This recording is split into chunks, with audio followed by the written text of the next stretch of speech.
yun, maganda kaso talo, wala pa rin. Useless pa rin. Okay ako dun sa, siyempre, maganda ginawa kaso nga lang talo.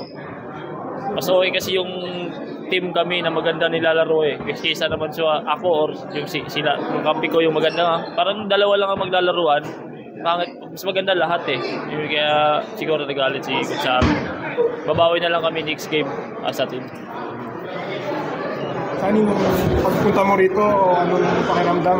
Medyo kinakabahan ka ba? O ano lang? Andun na yung pressure eh. Kasi first game ko, nilabanan ko na lang yung pressure na yun. Pag nung pinasok ako, feeling ko, para lang ako naglalaro ng bata ako, yun hindi isip ko. Para yung,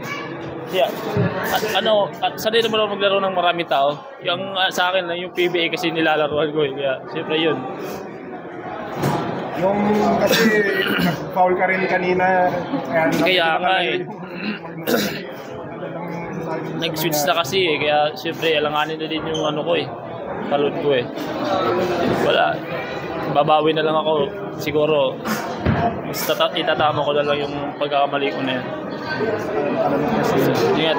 Siguro yun kasi baga yung first game ko medyo magagaan-gana siguro sa next game kasi parang nadadala ko na yung first game ko eh sa next game.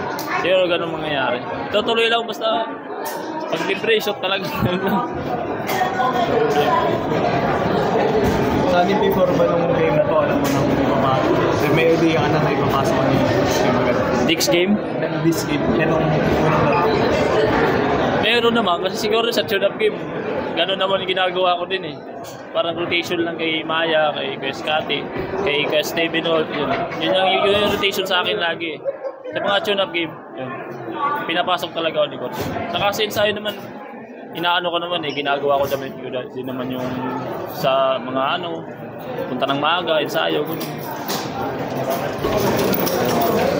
Sunny, thank you. Thank you, Sunny.